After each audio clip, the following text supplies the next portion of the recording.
Hi everyone, thank you so much for joining me today. It's Laura from Murcott Makes by Elle, and I'm here on the Grafix Arts YouTube channel sharing a really fun mixed media journal page with you today. I'm going to be working on a piece of clear Dura-Lar from the Mixed Media Journal, and I'm going to be gel printing on it and then doing some heat embossing. So we're really going to put it through its paces today and try out the clear Dura-Lar with these techniques. So I'm going to start by doing some gel printing. This is my 6x6 gel press. As you can see, it's well used and well loved. I've got a mixed media non-stick mat to the side of me. That's the replacement mat from the Holtz mixed media glass mat. And I'm going to add some acrylic paint to it, and I'm just going to brayer that out. And this is just going to allow me to apply a thin layer of paint to the stamp. So I've got a text stamp that I'm using just to add some interest to the background. It's a rubber dance stamp, and I'm just adding a little bit of text all over that. I'm then going to lift it up using the clear Dura-Lar. I'm just using a piece of copy paper just to remove any excess paint from the edges so that I don't get it all over my hands. And then I can just peel that off and see how it's transferred. And you can see we've got a little bit of interest going on there, and it's just adding a really subtle texture to the background. So I'm then going to come in with this stencil. This is the big oval stencil from Rubber Dance, and I'm going to place that on top of the gel plate just so that we can pick up a bit more texture. I'm just going to add some acrylic paint. This is the Amsterdam acrylic paint. I've got primary yellow and permanent red violet, and then I'm just going to brayer that out through the stencil just again to add a little bit more interest to the clear Dura-Lar. So once I've thinly spread that paint, I'm going to remove the stencil, come back in with that piece of clear Dura-Lar and lift that paint off. And you'll see it leaves a really nice texture to the clear Dura-Lar. So I'm just going to clean off my gel plate, just using a piece of copy paper just to remove the excess paint that's on the plate before I put it away. And then I've brought in the clear Dura-Lar here, and I'm just going over it with an anti-static powder bag. This is a really important step if you're going to heat emboss on clear Dura-Lar, because you want to remove any static or grease that you may have introduced onto it before you add your embossing powder. Otherwise your embossing powder is going to stick all over the place. So this is the stamp set that I'm going to be using. This is the Pencil Mark 7 stamp set from Rubber Dance, and I just want to use that solid leaf. So I'm going to go ahead and apply the embossing ink, and then I'm going to stamp directly onto the clear Dura-Lar.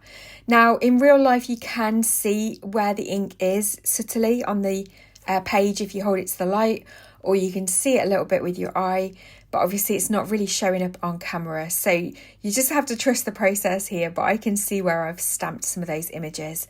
And then I'm going to apply this embossing powder all over the page. This one is called Kiln. It's from the Seth Apter quad with Wow Embossing.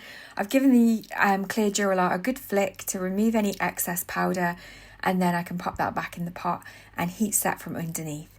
If you heat set it from underneath, you get a much smoother embossed image, and you also avoid blowing the powder off, and then you can just finish it off on the top once the powder's stuck. So as you can see, we've got that really fun page starting to come together there. I'm really happy with how this is looking, but I do decide to add a little bit more heat embossing onto the background too. So I'm going to use that abstract stamp from the set.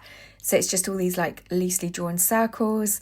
And then again, I'm going to add some embossing powder. So this is another one from the Seth Apter quad with Wow Embossing, and it's called Pumice. And it's a really gorgeous kind of a silvery, creamy, pearlescent powder. It's a really gorgeous sheen to it as well when it's heat set. I'm being lazy here by heat setting from over the top, so don't copy this. You want to heat set from underneath if you want a nice smooth finish. And this was a chunkier powder, so it definitely would have been better for me to heat set from underneath. So for my focal image, I've used the Computer Grafix rainbow film. This is adhesive backed. This was for an inkjet printer, and I printed out these retro pop animal digipapers that I purchased on Etsy. And I'm just going to cut out the monkey, and I just think they look absolutely fabulous on the rainbow film. And because it's adhesive backed, I'm able just to stick it directly onto my page once I've cut him out. So I'm just fussy cutting him here using the mini Tim Holtz scissors, and then the longer bladed ones for the bottom. And then I can just peel off that backing tape and stick him right down in the centre. I'm then going to fussy cut some of the flowers out as well, which I'm going to just stick down around him just to kind of help him blend into the background. And I just think he looks absolutely fabulous, and the shine on the rainbow film is really, really gorgeous. So I've then printed out a sentiment just on some copy paper. It says, "I'm not sure what's worse, the problem or my reaction to it."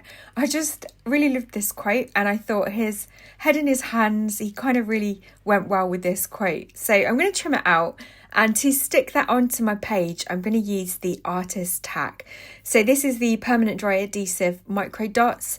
So you just peel off a little bit of the backing sheet, pop the sentiments on where I've just cut them out. I'm going to then just burnish it a little bit to help the dots stick.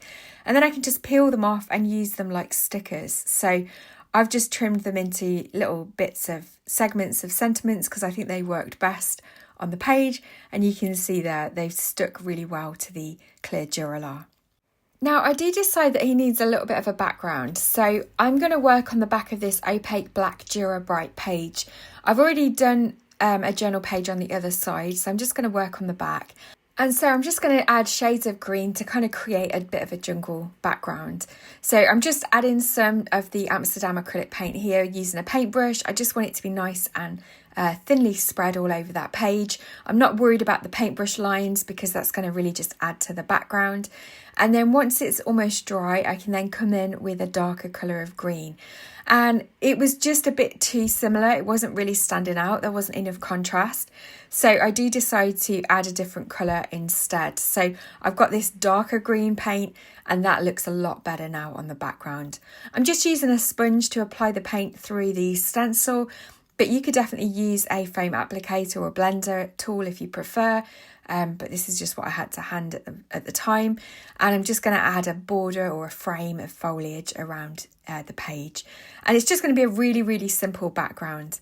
I can then pop that aside to dry. And then when we pop that into the journal now, it's really going to help that other page to stand out. So I'm just popping it onto the little discs there. And then you can see when we flip this clear Dura-Lar page over, he's got that really cool background as well. So I really hope that you've enjoyed seeing these pages come together today. I hope that it's given you some inspiration and helped you to see some of the ways that you can use the products that Grafix has to offer. Don't forget that all the products used today will be linked in the description box below. You can also check out the Grafix Arts website to find a stockist of their products near you. As always, please don't forget to hit the thumbs up button if you've enjoyed this tutorial. It really helps us out. Let me know in the comments below what you really like about this journal page and what products you've tried or what you'd like to try. And I'll look forward to seeing you in another video very soon. Take care.